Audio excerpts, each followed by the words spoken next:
What am I doing? Gallery. Hi, everybody. Welcome to our. I think it's our third annual Liars Fest, but I'm not sure. I was looking at notes, and I think that's what it is. So welcome. We're excited to have y'all here. And we're going to start with some stories from Steve Daut. And Barry, do you have announcements you want to make before we start? Do you want me to do the announcements now? Or in the middle? I just have a couple. Okay. Thanks, Barry. So, like I said, thank you. Good to see everybody here. Steve Daut is going to be our opening storyteller.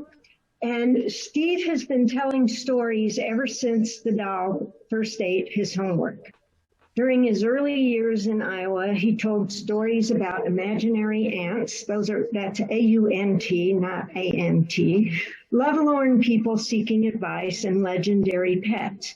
Growing up on the Mississippi River, he loved Mark Twain's stories, and today his Telling Twain book, program, and podcast reflect that early love. We won't hear one tonight unless he decides to throw one in. His stories took the form of magic acts for many years, then playwriting, acting and directing, sketch and stand-up comedy, and improv. In the spoken word form we call storytelling, he has found a true home. He fuses all of this breadth of experience together to provide storytelling programs full of humor, heart, and just perhaps a bit of magic. So I turn it over to Steve Daut. Thank you, Marty. That's great. So, yeah, I decided that I'm going to do some other stories tonight.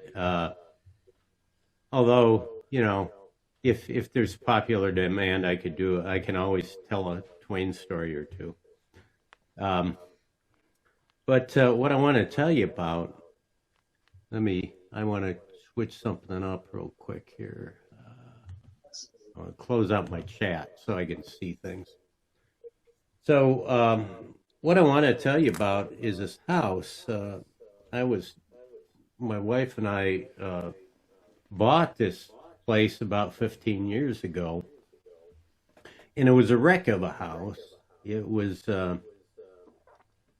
the guy who sold it to us, well, his wife had died, and so he decorated it in early American deer blind. There were corn shocks screwed to the walls, and there were all these deer skulls hanging around all over the place. There was barely a kitchen in the thing. But I really wanted to buy the house because of the pond. I fell in love with the pond. We came to see the place in the spring, and there were all these frogs sitting around on the shore. And as I walked around, I scared them, and they would jump in. Bloop, bloop, product, bloop. Oh, it was very cool. And so, unfortunately, my wife didn't want to buy the house for exactly the same reason.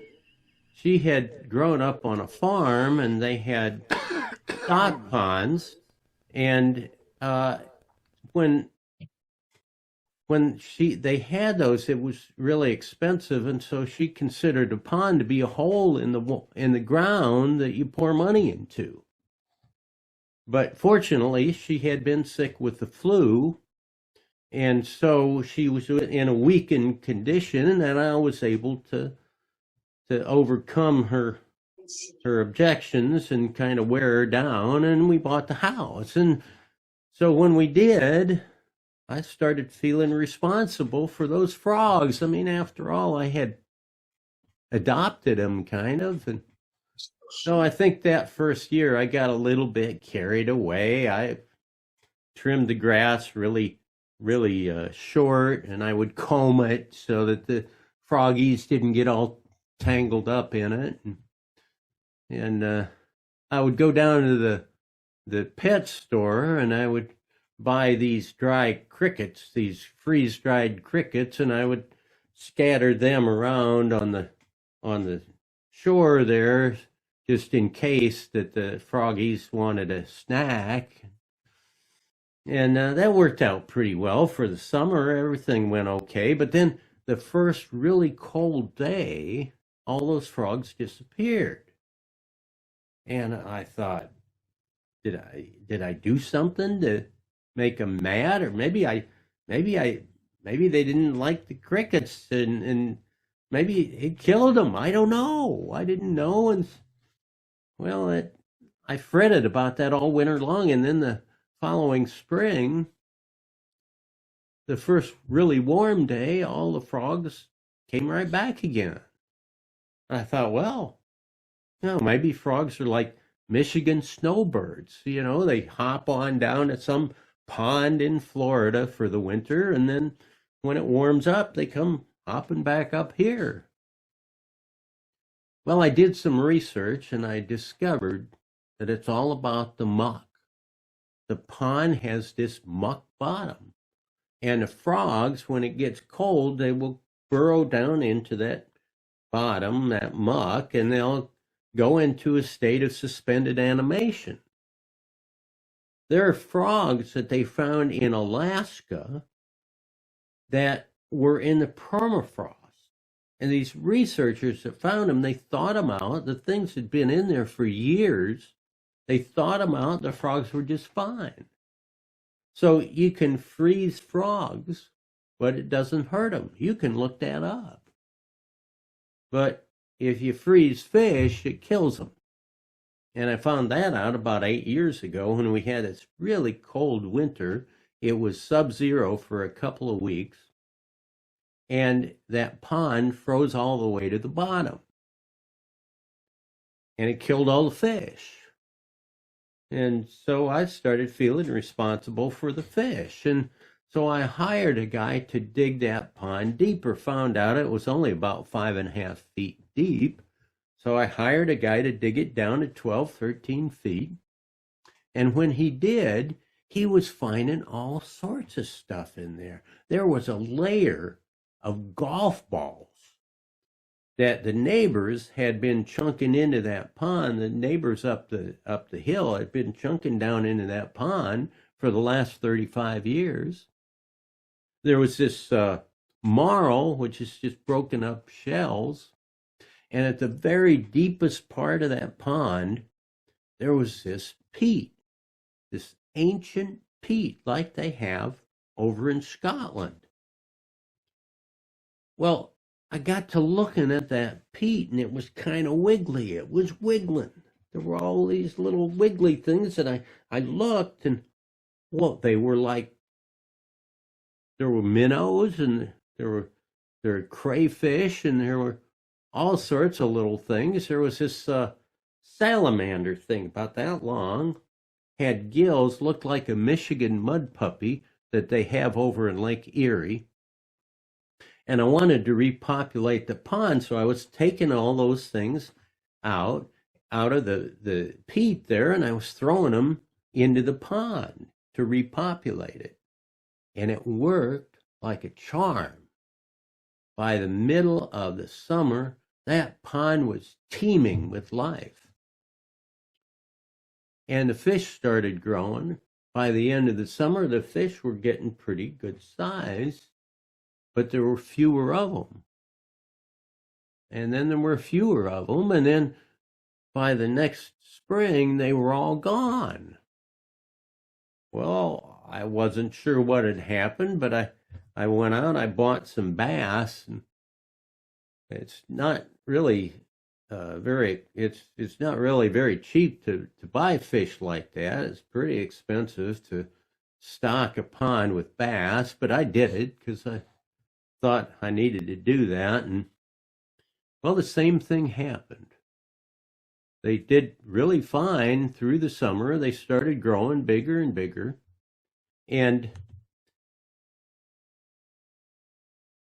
by the end of the summer, although they were quite big, they started disappearing. And by the following spring, they were all gone once again. And the frogs wouldn't go in the pond. When they came out of that muck, they went and sat up on the shore, and they just sat there watching something out there on the pond. Well, I looked out, there was something swimming around and around. I could only see its back because it was down below the water surface. But it was clear to me that the frogs were afraid of that thing, whatever it was. And so I got one of those little plastic kiddie pools, and I filled it up with pond water, and all those frogs jumped into that pool, and they sat there watching that thing.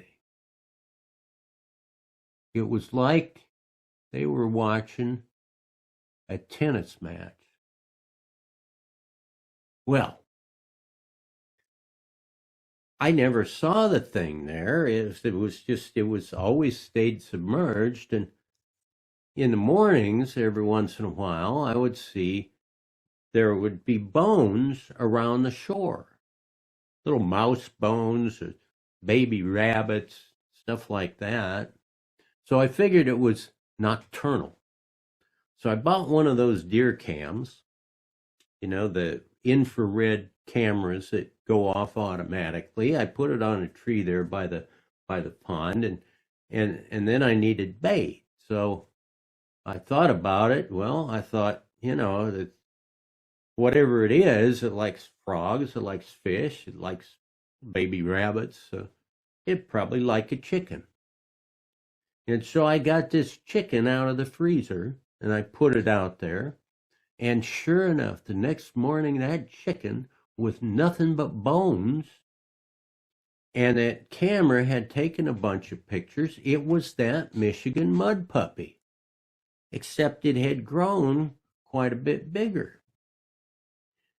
And, well, I am here to tell you that it's expensive to buy chickens just to throw them in a pond. I ran out of chickens, and I was trying to figure out what that thing might need next. I was down there at the freezer, and my wife came down, and she said, what are you doing? Well, I explained it to her, and she got mad. She said, I told you when we bought this place that pond was going to drive us bankrupt. You spent all this money to dig it out.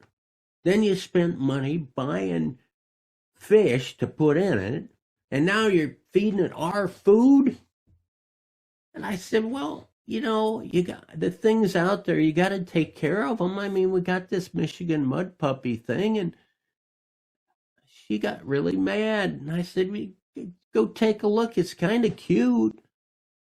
She went stomping down to the pond, really mad, and she started yelling and screaming.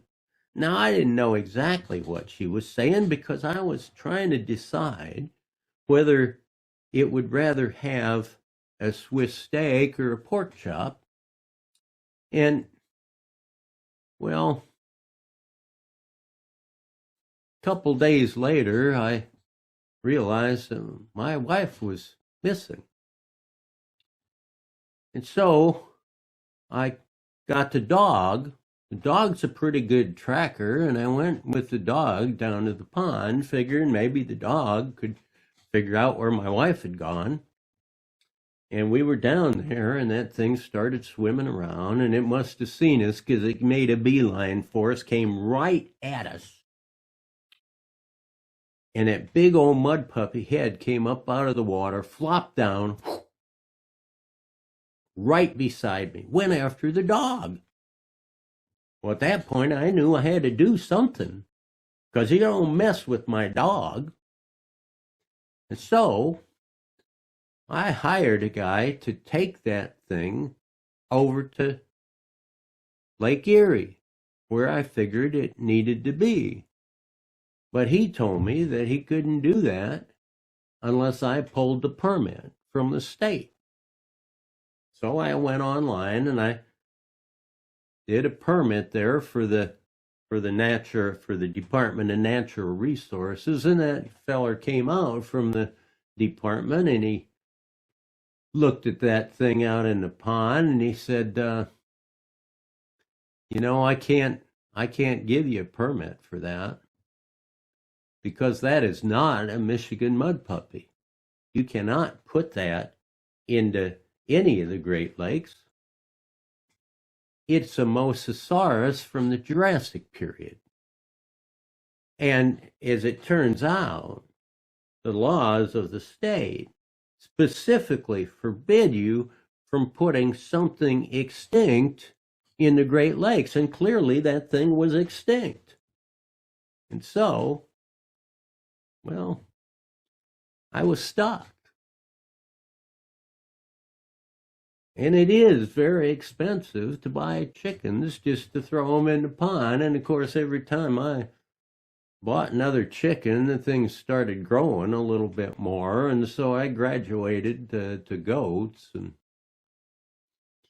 time I had bought a couple of beef cattle, I decided I didn't have that much money. I couldn't afford to do that. And so I made a very hard decision. I decided I needed to quit feeding that thing because it was costing me way too much money, but I didn't want to take it out on those poor frogs. I mean, I figured they'd be in harm's way, and so I filled the bathtub up with pond water, and I let the frogs free range in the house. And I'm here to tell you that if you got a bunch of frogs free ranging in your house, you will never see a fly. Well, after a couple weeks, as you can imagine, that thing got increasingly agitated. And it was probably about a couple weeks later when one day I went out and the thing would just caterwaul, and it was complaining. It was making a horrible noise out there. And it was swimming around and around and around, and it kept going faster and faster and faster and faster and faster. And it created this whirlpool. It was like a bathtub, the plug coming out of a bathtub. All that water just sucked right down, and it took the critter with it. And so there was this big, deep hole in the ground just full of muck, and apparently the frogs saw that from the bathroom window. They got all excited. They came jumping out. They jumped in that thing, and they got stuck down in there in that muck. And well, for a number of weeks, I was getting a pickup load of crickets and dumping it down there. And so it was obvious that my wife had been right. That thing had become a hole in the ground that I was pouring money into. And well, since I brought that up, I want you to know that everything actually turned out all right because that dog is just fine. And that's muck. It's kind of oozy. And so after a couple of months, it actually filled back in. It sealed itself, and the groundwater filled it back up. Now we're on the Michigan Flyway, the National Flyway. All these birds come through. We get all sorts of birds out there. We get 4 kinds of ducks. You got mergansers, and you got buffleheads, and you got wood ducks, and you got the regular ducks that they have out there. And we get cranes, we get blue herons, we get green herons. I have all these bird feeders set up on the deck out here, and we get hummingbirds, and we get orioles, all sorts of different kinds of birds. But the problem with those feeders is the squirrels. Oh man, the squirrels are terrible. Now, all squirrels are not created equal. The gray squirrels are like the Biff of the squirrel world. They're bullies. They're big, and they throw their weight around. They bully everything. The black squirrels are not quite as bad. They're a little smaller, not quite as obnoxious. But the worst is those red squirrels. Ah, red squirrels. They're little tiny things, auburn hair. They're really cute. And that's the problem, because they're so cute. You think, well, they're just like little Disney animals. They're just cute little things, but they're nasty, and they're very destructive. They're smart, they're fast, and they're insatiable. They eat and eat and eat. They'll eat anything. They'll eat all the bird food in that feeder, and if you don't feed the feeder, if you don't fill that feeder back up again, they'll eat the feeder. They'll eat holes through your siding in the house. They get in the walls. They start munching on the wires. They burn the house down. Did I mention that they're fast? They'll chew through the wires. That fire will start, and they'll be out of there before the house burns down. They'll burn through whole subdivisions. Well, we had 3 of them. Had a family, mom, dad, and baby. So I knew I had to get rid of them. Well, I looked at those rat traps, the snap traps that kill them. But did I mention they're cute? I just couldn't take the karma of taking all that cuteness out of the world. And so I got a live trap. Well, the live traps, there's 3 sizes of live traps, and I got the smallest because that's for like rats, and they're about the size of rats. So I set that out there, and I set it a bunch of times, and I put this peanut butter in there, and I kept coming out to find that the peanut was gone, the peanut butter was gone, and the trap was tripped, and no squirrel. Well, I set it, I sat there and watched it. And I saw that darn squirrel come in, eat every bit of the peanut butter, trip the plate, and out the door. Did I mention they're fast? Oh, it was so fast, and I thought, now what do I do? Well, so there's 3 sizes. So I got the next biggest size, figuring that there's more room between the trip plate and the door, and maybe that would be enough to trap the thing. Well, I watched, and it almost worked. It kind of came down on the squirrel's tail as it was running out, so then I got the biggest trap. And that worked. I caught the squirrel, the first one. So now what do I do? Well, I realized that I could let it go. Now, the DNR doesn't like that. They tell you to kill it. But I wouldn't have bought a live trap if I was going to kill the darn thing. I mentioned that karma. Well, what I did was I found a place that was kind of out in the woods about 5 miles from our house. And I know it was kind of illegal, but I thought, I let it go there.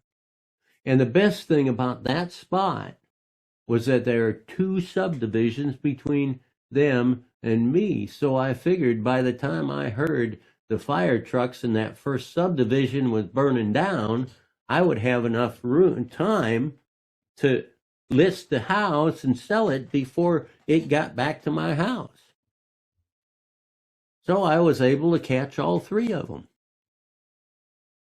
And well, I had the traps, and so I thought, well, I don't like some of those other critters anyway. You got the bandit, the raccoons, and they not only steal bird feed, they poop one all over the deck. And there's there's rabbits, there's all sorts of things. So I had all 3 feeders. I figured I'd start trapping things. For the next 3 years, I trapped every animal I could and took it out to that place 5 miles from here.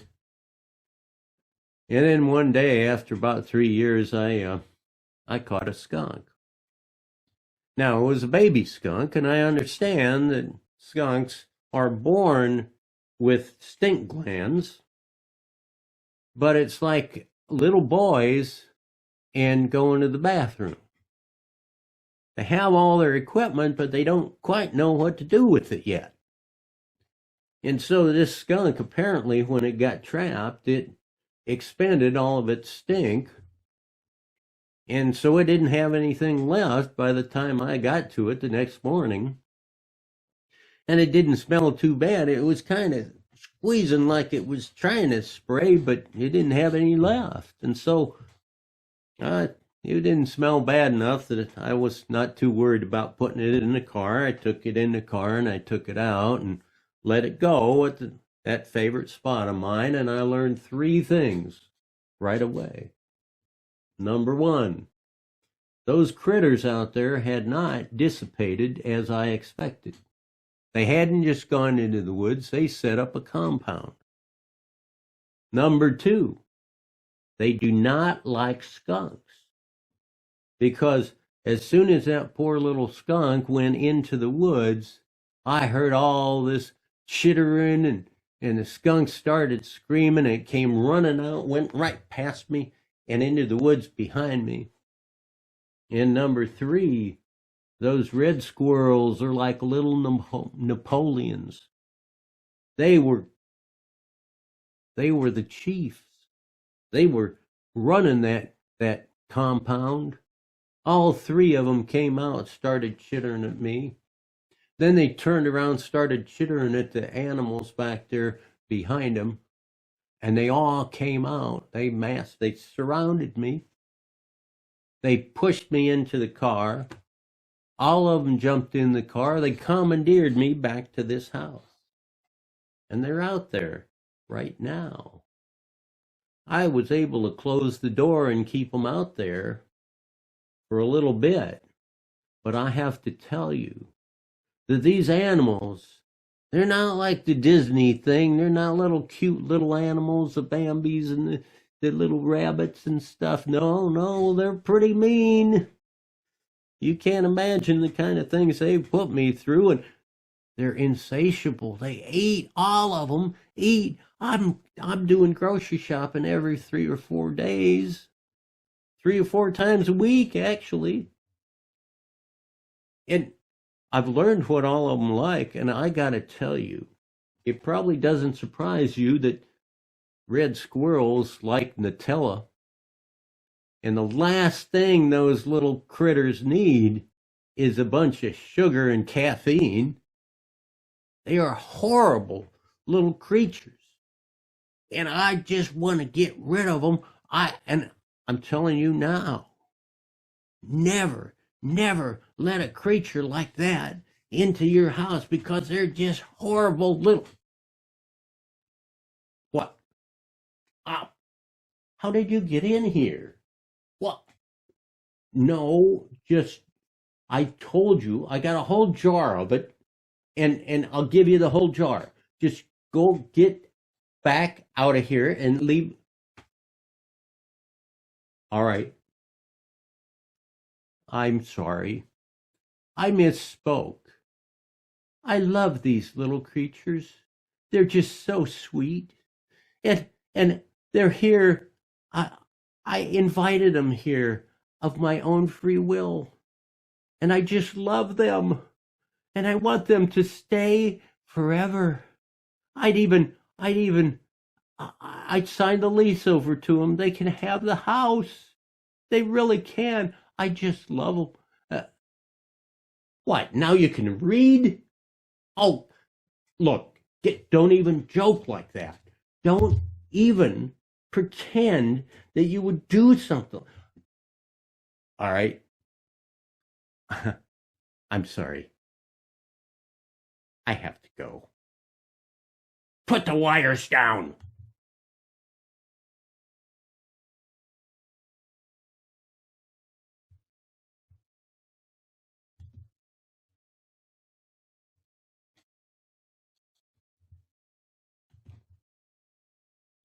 That was fabulous.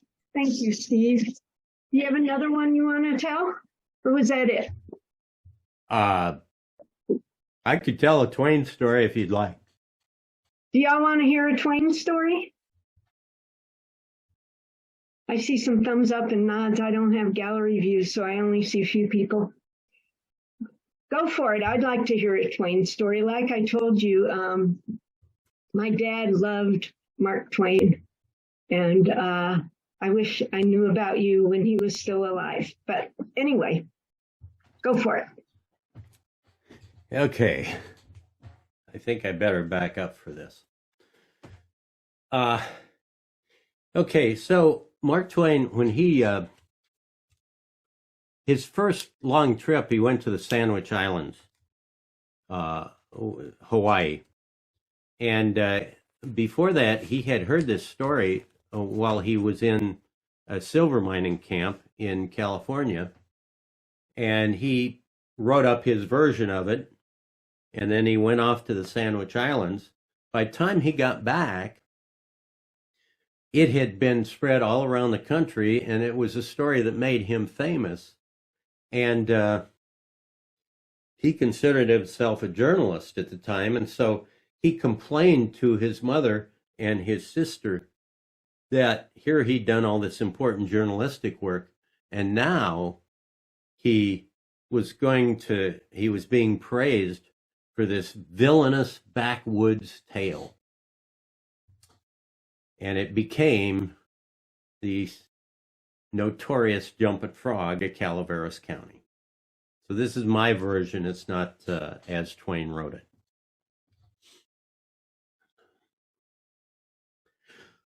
There was this feller named Smiley, and he was the bettingest man you ever did see. He would bet on anything with anybody. And if he couldn't find somebody to bet against him, he'd switch sides. If he saw a couple birds sitting there on the fence, he would bet which one of them birds would fly off first. If he saw a cloud in the sky, he would bet whether there was rain in that cloud and when it rained and how much. For all that, he was pretty darn lucky. There was not a man in Calaveras County hadn't lost at least one paycheck to that feller. Well, Smiley had himself this friend named Walker, and Walker's wife took powerful ill. One day, Smiley says to Walker, "So how's your wife doing?" And Walker says, "Oh, well, that poor woman, she's been struggling awful hard. But lately she's been feeling a mite better. I think she just might pull through." And Smiley couldn't help himself. It was automatic. He said, "I'll bet you $2 she don't pull through."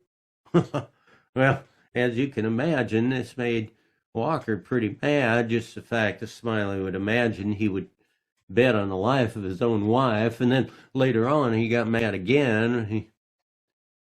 She did pull through, and he realized he would have won that bet. Well, Smiley had himself this old rat terrier. He had himself a couple of them roosters and fighting roosters, some cockroaches from Madagascar, and if you come up with anything at all, he'd find a way to match on that. Smiley had himself this old nag of a racehorse, and she was the worst piece of horse flesh he ever did see. He'd take her down to the races, and she always had something wrong with her, as a whooping cough, or she was lame or some darn thing. Got to the place where the fellers down at the track felt so sorry for that old bucket of glue, they'd give him a 200-yard head start every race.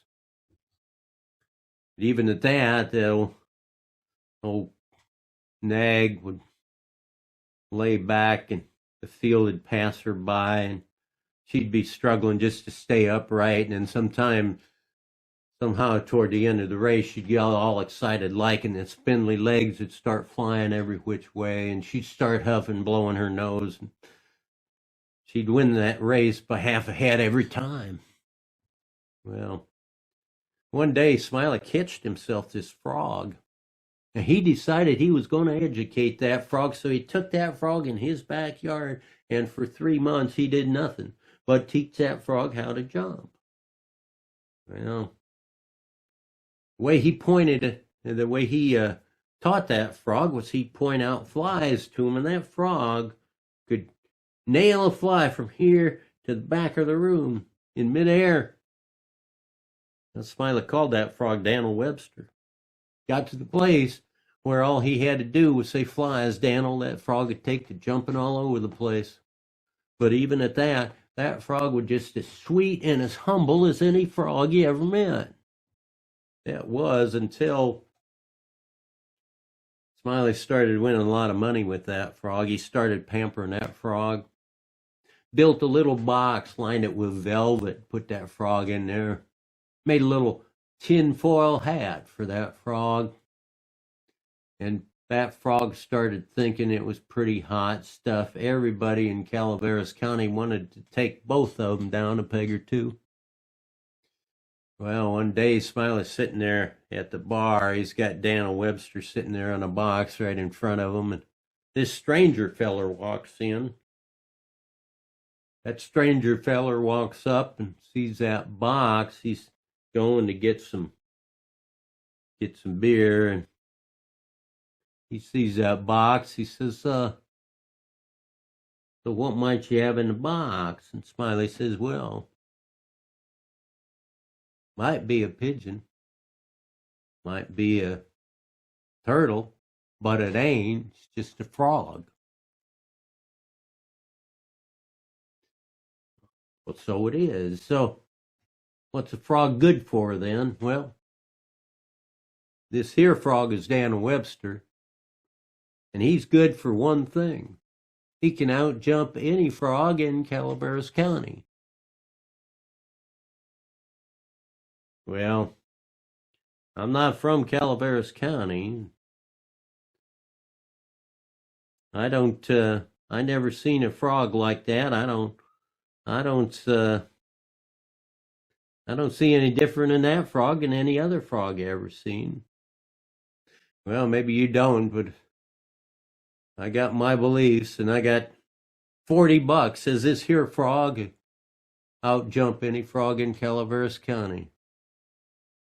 Well, if I had me a frog, I'd take that bet. Well, I'll tell you what. There's a bog on down the road. I'll go down and I'll catch a frog, and you hold this box for a minute. I'll be right back. We'll have that bet. Well, at this point, Walker steps in. He goes right up to that stranger fella and says, say, if Smiley goes down in that bog, how do you know he's not going to catch the weakest frog he can? And before Smiley can get mad, he turns to Smiley and he says, if you have this feller hold that box for you, how do you know he's not going to do something to Daniel Webster while you're gone? So now he's got both of them, you see. And he says, you know what we got to do? If you go to the track, you know, them fellers, the owners don't race their own horses. They get jockeys. You need a couple of frog jockeys here. I'll jockey old Daniel Webster. We get somebody else to jockey that stranger fella's frog. You could both go down together to that bog, and find yourself a frog you can both agree on. So they thought that was a good idea. And they went off, and then Walker turns to the bar and says, "Come on, fellers, round up some town folk. We'll have a big old event here." Well, we were heading out, and he stopped me. He said, "I want you to be the jockey for that stranger feller's frog." Well, we went over to the hardware store, and we went up to the counter there, and we bought some rope to lay out that track and chalk to do the start and finish line. And then Walker says, "Look, I'll be along in just a minute. You go start laying out the track." He takes Dan and Webster over to the ammunition counter. Well, I never thought anything about it. I went out and started laying out that track. By the time we got that laid out, them fellers were back, and they were sitting there smoking cigars like the owners they were. I got that stranger fella's frog, and we put them frogs down at the starting line. And when Smiley did the countdown, we touched them frogs on the back end to get them started. And my frog, that stranger fella's frog, just jumped off down that track as lively as could be. And Dan and Webster just sat there solid as a church. Well, it's like he tried to push off once in a while, but then he'd kind of back off and settle back down like he changed his mind. Well, my frog, that stranger fella's frog, won that race. And I went to pick up Daniel Webster, and bless my bees if that frog didn't weigh 5 pounds. Well, Walker come up to me, grabbed Daniel Webster, and turned his back on Smiley, turns that frog upside down. Frog belches out a double handful of quail shot. Then Smiley turns back around to, or Walker turns back around to Smiley and says, "Smiley, I don't know what happened. All I can think is that you were gone. He was pining away for you, decided not to jump."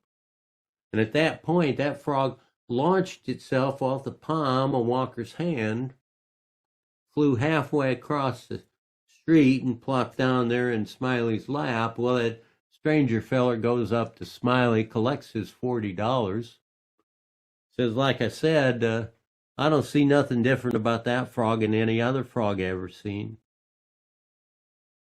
And then he gets his money, that $40, and he puts it up in the air, and he says, "Come on, fellers, drinks are on Smiley." Well, now you might think that after a stunning defeat like that in front of the whole town, that a feller might lay off betting for at least a little while.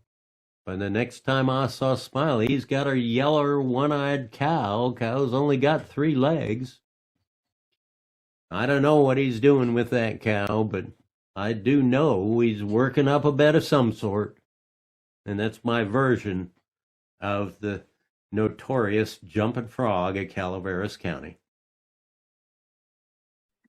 Oh, wait, unmute. Okay, there we go.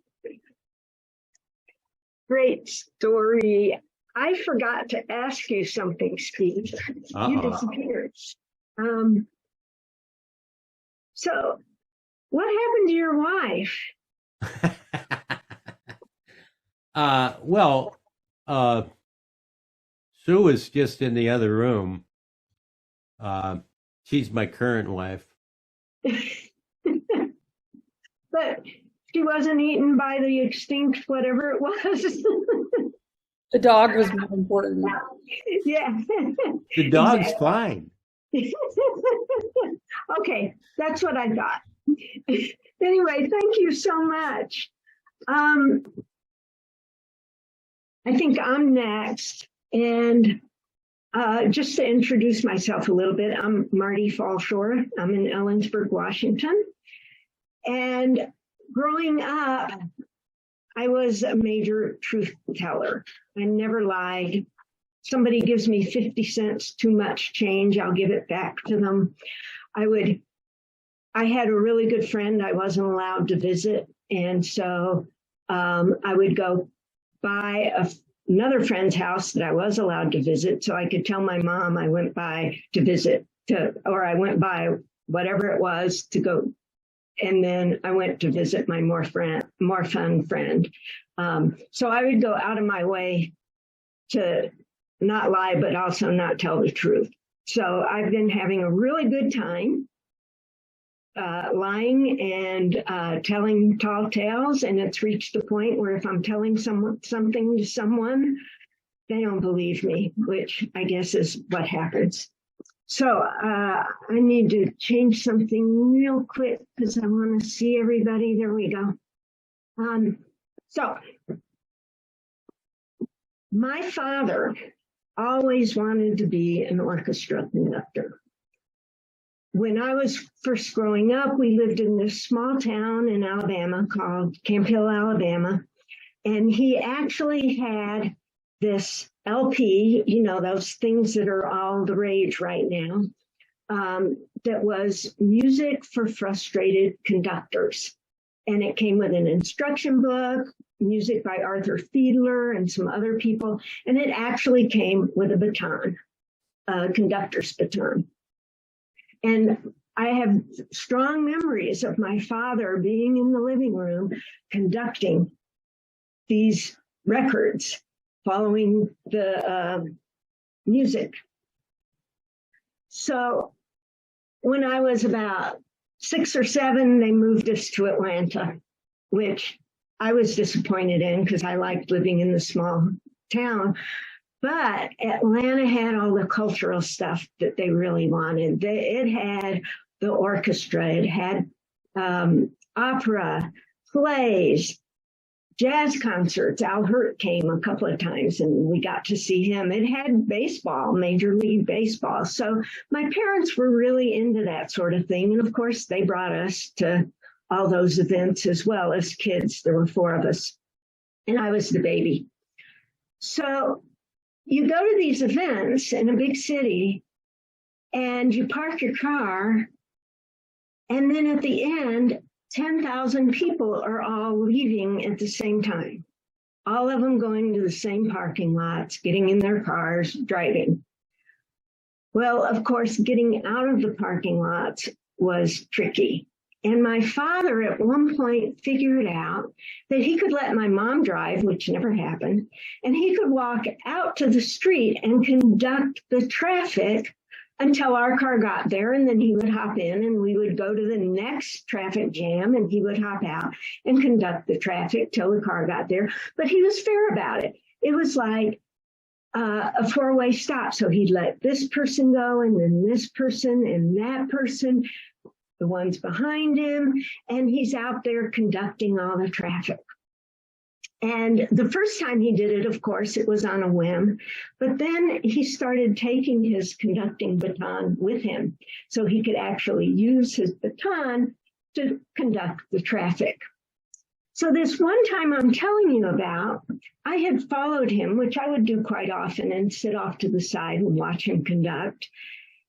And he's conducting the traffic at this 4-way intersection when all of a sudden 2 cop cars converge on the intersection. The cops get out and they tell my father he has to go back in his car, quit doing what he's doing, and because he doesn't have a license to conduct traffic and it's dangerous and he just needs to get back in his car and go.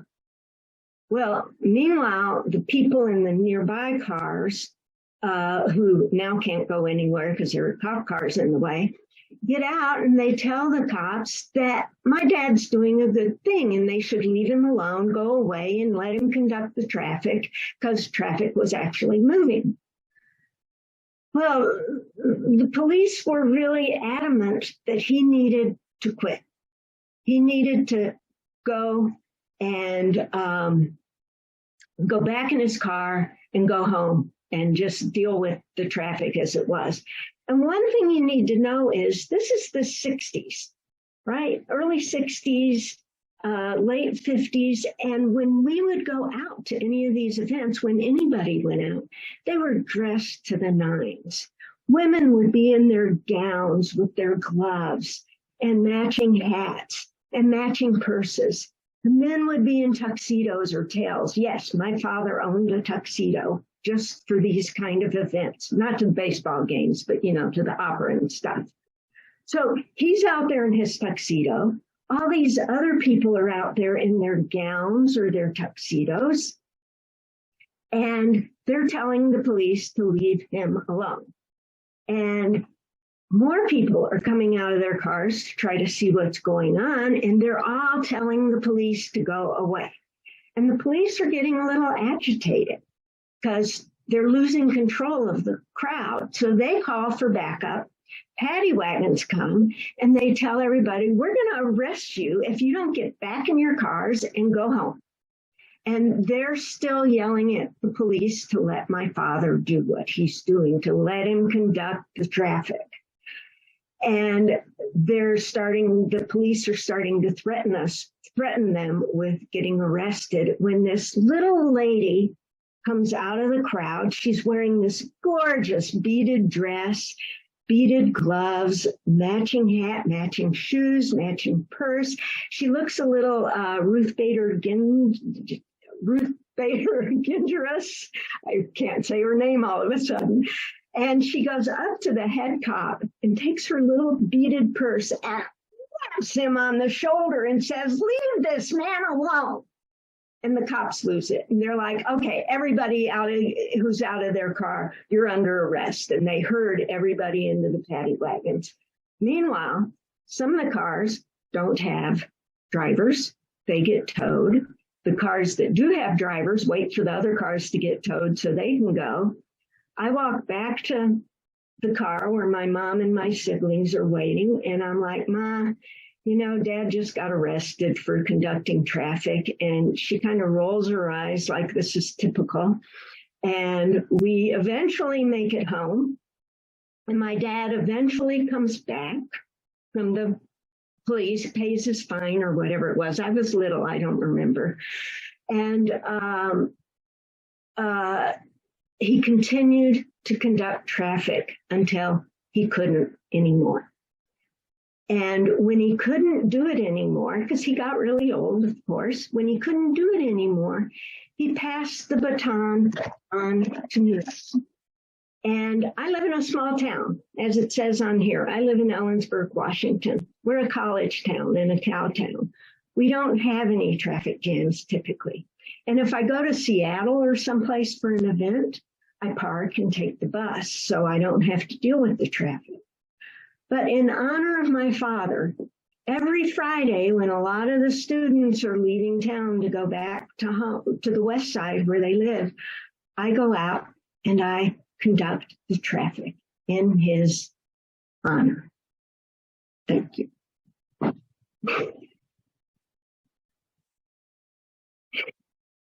Okay.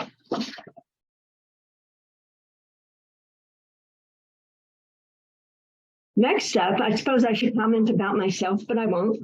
Next up, we have Colleen Boland. Did I say that right, Colleen? Where are you? It's Boland, Yes. right? Yes. Okay, good. So, Colleen was raised in an oceanside town in Southern California. From an early age, she developed a knack for communicating with neighborhood cats and dogs. After learning to swim, she made friends with a local dolphin pod and learned to speak in dolphin clips. With the dolphins' permission, she collected a series of dolphin stories and published them in her book called True Romance: Tales of Dolphins in Love. Later in college, she moved to New Mexico and quickly learned to communicate with local coyotes and lizards. This resulted in her second book, Living the Desert Dream. Colleen continued to expand her animal communication skills and now works as a matchmaker for animals living in zoos around the world. So I give you Colleen Boland.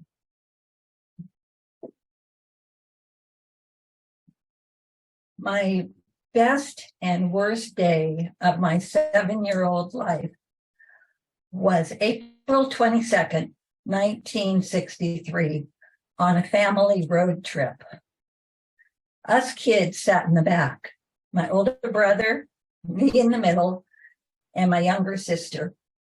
And the whole time we bickered. He touched me. She pulled my hair. When are we going to get there? And no matter what happened, my parents blamed me. And by the time we got to the first rest stop, I wanted to get away from my family. So I found this place behind the bathroom in the shade, and I played with my doll. And then after a while, I got hungry, and I went looking for my family, and I didn't see them anywhere. And I started wandering through the parking lot, and my heart started beating faster, and I could feel my tears welling in my eyes, and I didn't see the station wagon, and I just plopped it down on the curb, and I could kind of watch tears falling on the pavement. And then I heard these voices over my head. Little girl, are you okay? Little girl, we saw you wandering the parking lot. Are you all right? And my parents taught me not to talk to strangers. And when I looked up at these where these voices were coming from, I saw these grown-ups, and they had pink cheeks and red noses and yarn wigs and these like rainbow clothes. And they were not just strangers, they were clowns. But I needed help. I couldn't find my parents. I was hungry. I didn't have a code or a dime for the payphone. So I told them what had happened. And they said they would help me. And we went through the parking lot and the playground and the bathrooms. And as we were walking, they kept asking me questions like, what are your parents' names? And I said, Mom and Dad, of course.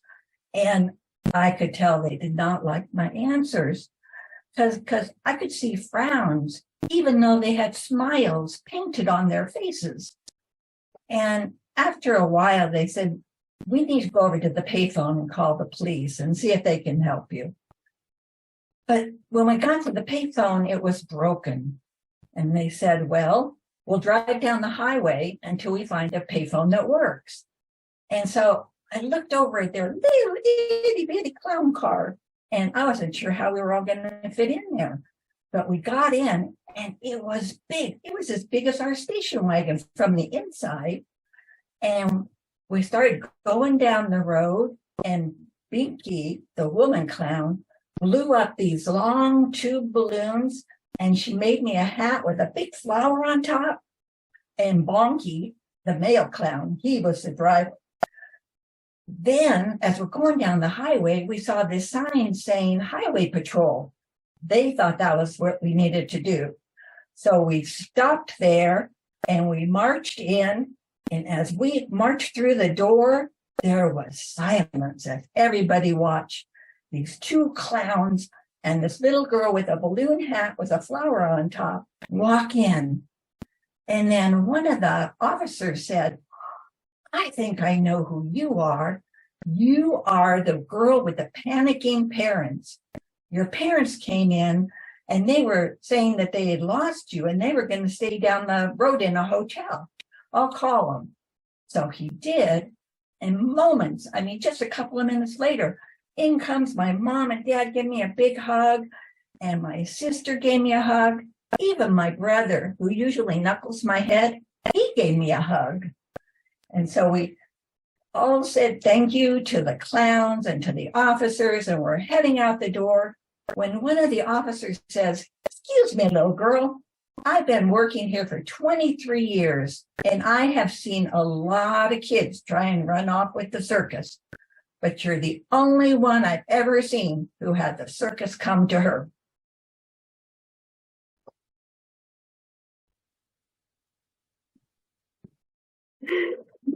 Great story. And all of it's true, right? Of course. Including the animals. Yes, talking to dolphins. Awesome. We need to take a brief commercial break for donations, Barry has something. And we also need to say that this is partially sponsored by For Culture, which is a Washington State, I think, organization that helps nonprofits. But we really do appreciate donations because they don't cover everything. And Barry has put the information up for how to do that. And if you go to seattlestorytellers.org, you'll see a purple hat that you can use to make donations. And we really appreciate them. And while I'm here, I should also say we could use board members if anybody's relatively local and wants to join our board, we could use you. I suppose if you want to come from Florida, you could do that too, but I mean, I'm in Ellensburg and I'm on the board and we just Zoom it. Anyway. Yeah, I will mention that For Culture has really been great to us. We've got a grant, but the only drawback is that we don't collect the grant to the end of the season, when we can report, how effective we were in our programs and so on. So until then, we kind of rely on our donations to keep us going, and we'll get repaid beginning of next year. So we really encourage donations to SeattleStorytellers.org and our donations jar. If there's a place in there where you can donate if you're using a card to the Liars Story Fest. There's also an address I put on the screen, and I'll put this information in the chat in a minute. I also sent it out in an email afterwards to everybody, where we have a mail address where you can mail checks to our treasurer. But thank you all for coming tonight, and we will now continue with our program. Yeah, and I should also say, never mind, I won't say. So our next teller is Walt Belcher, and Walt is a former newspaper reporter and has been storytelling for 5 years now. He runs the Liars Contest at the Florida Storytelling Festival and has been in Liars Contests in Florida, Georgia, South Carolina, and Kentucky. And he is joining us from Florida, as his name says. So warm welcome to Walt. Yeah, it's my goal to lie in every state. That's why I wanted to come to you guys tonight. Now, I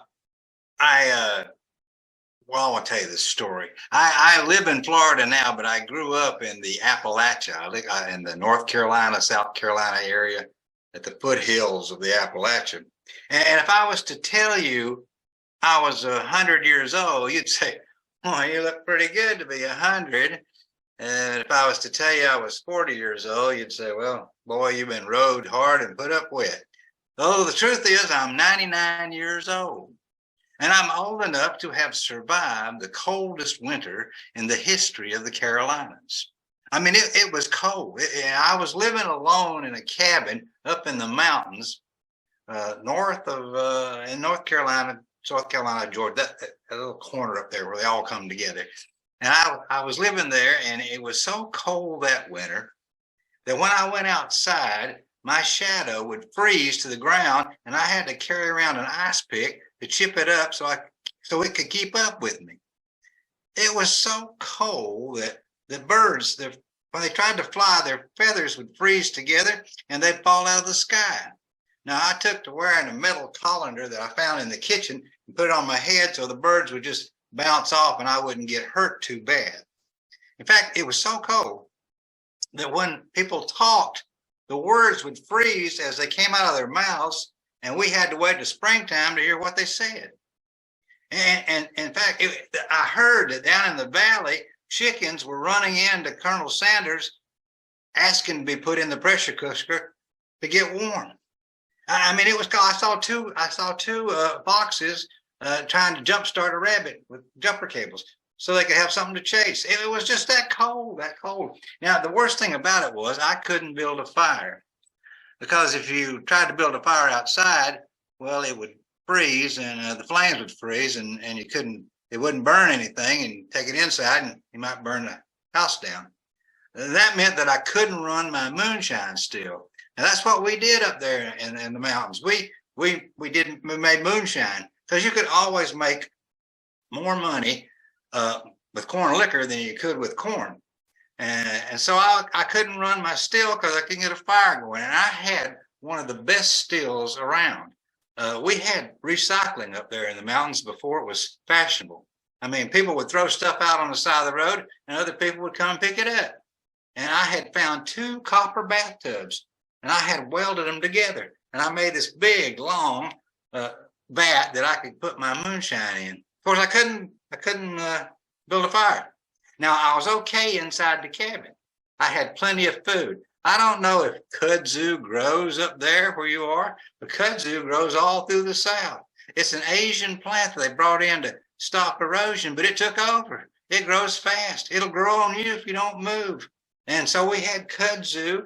I had stored it up, and if you cook it long enough, it tastes kind of like turnip greens, cooked turnip greens. And so I had one leaf of it, because it grows so fast, would make a whole pot.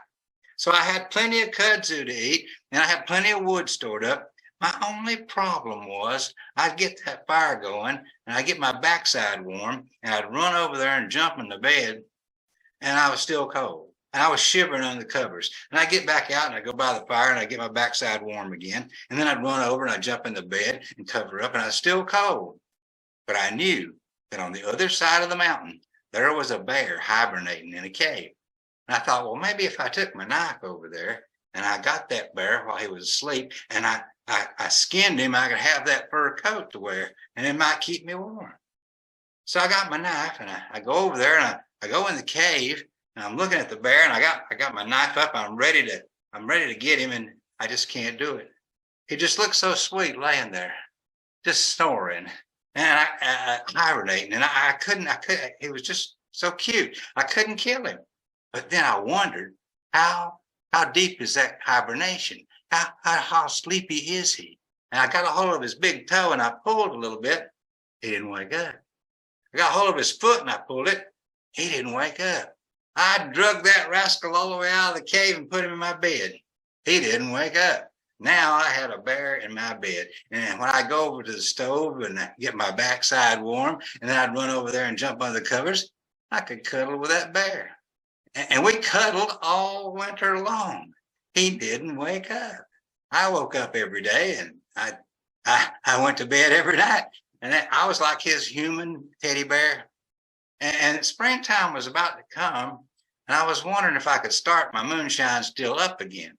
So I went outside and the bear was still asleep. He was still hibernating. And I struck a match and I got a fire going.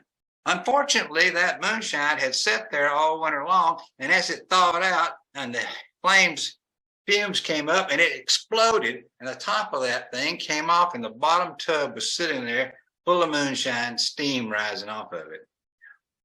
Well, I hadn't had a bath all winter and I'd been sleeping with a bear, so I thought maybe I ought to jump in there and get myself clean.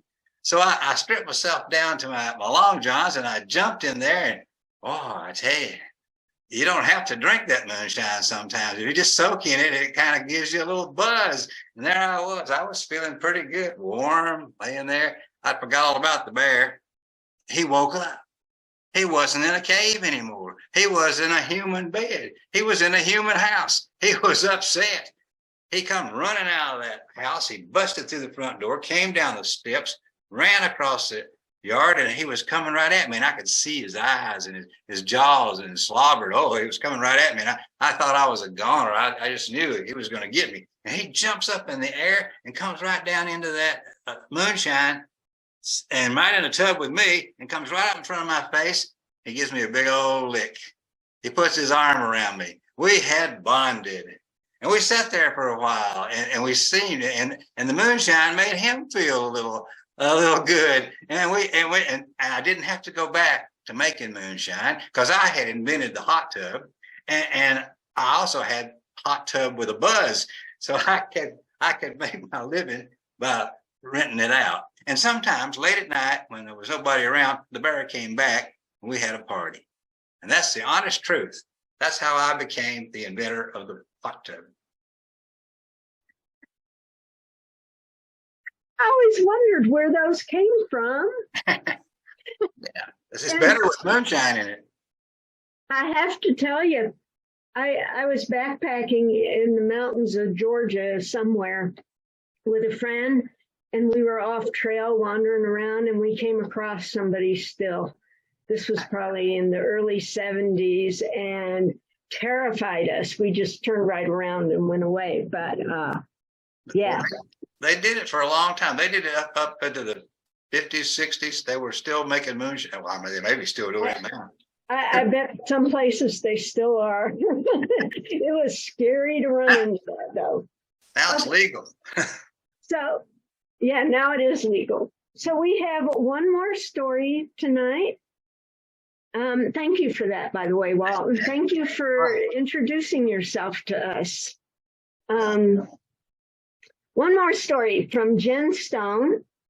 And Jen says she hails from Lake Forest Park, where she fled to after 17 years of living in Eastlake, Seattle, when her condo caved in from all the vibrations of the near I-5, which spanned hundreds of feet above. Her first night in her new home, she woke up in the middle of the night thinking the power had gone out because it was so quiet. Now she is able to hear her thoughts and, the stories she comes up with. Take it away, Jen.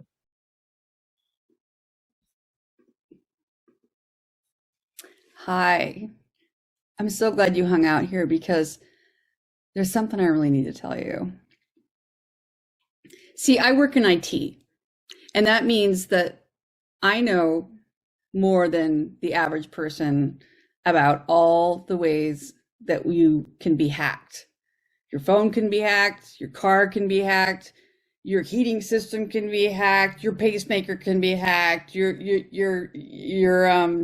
insulin pump can be hacked. It's crazy. It's crazy. And the reason why I'm telling you this is because I did something really stupid. Like, I should have known better. I should know better. So I was on my phone and I was looking at my email and I saw an email come through and it wasn't a good one. It was one of those ones that you should know. And I clicked on the link and I watched this app install itself. But then I realized that whoever wrote the malware made a mistake. There was a bug in it because instead of them seeing me through my camera, I could see them. But it wasn't like I was seeing through their phone camera. It was like they had a camera on their forehead. And, well, I am a geek, so I'm really curious. So I kept it on. And I would keep it with me. And I realized that whoever this person was, they had a similar commute that I'd had. And they actually worked in IT, and they worked in a building that would have been in the same building I work in, but it was a different building, it was a different time zone, or I don't understand it. And so this was going on for a while, and then my week came up to be on call because that's part of my job. Someone calls me in the middle of the night, something's wrong, I got to get up. But I don't like having my phone in my bedroom. So I put it in the bathroom, which is right next to my bedroom. And so one morning I got up and I went into the bathroom, I turned the light on, and I looked at my phone, and the person was looking in the mirror so I could see them. And it wasn't a guy. This person looked just like me. Quick that I am, I made a little screenshot but then I noticed they looked at their phone and she was really freaked out and she uninstalled the app. Boom, it was gone. And I'm like, oh, well, I really needed to know what was going on. So I went to my laptop and I pulled the bad email out of my junk mail and I clicked on the link again, so it installed the app on my laptop. And this time, instead of a camera, it was like the starscape, like Star Wars, where you feel like you're going through and the stars are moving and it's kind of like a black hole in there. And so I stood up to grab a power cable, and a pencil came out of from behind my ear and it went right through the screen. And I'm like, no, I must be really tired. I mean, I should try it. So I got a pen and I push it toward the screen, and then I'm like fighting to pull it because and I got my pen back, and I thought, okay, all right, now I have a way to communicate with this person that looks like me. But they seem freaked out, and I have some questions I want answered. So I'm going to start with small talk. So I rolled up a piece of paper that had hi on it, and I pushed it through the screen, and it went all the way through. And I hung on a little bit, and sure enough, I got a little scroll of paper back through my screen, and I opened it up, and it wasn't like any kind of paper you've ever seen before. It was like some other kind of technology, and it said hello. And so this is good. So I just started, more with the small talk, and we're talking about cats. I talked about how I lost my cat last year and I'm really lonely. And she said that she's got this really big tabby red cat, and that's really cool. And then the app started to update itself, but I had to go to work. So I left my computer on and I went to work, and I came back, opened the door. The first thing I noticed was this big orange cat on my couch. And the second thing I noticed was that app was no longer on my laptop. And the only reason why I'm telling you this story is because if anything happens to me, you will know what the truth is.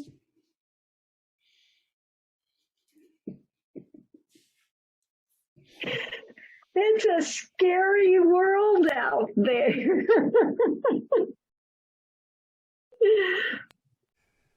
Okay, Awesome.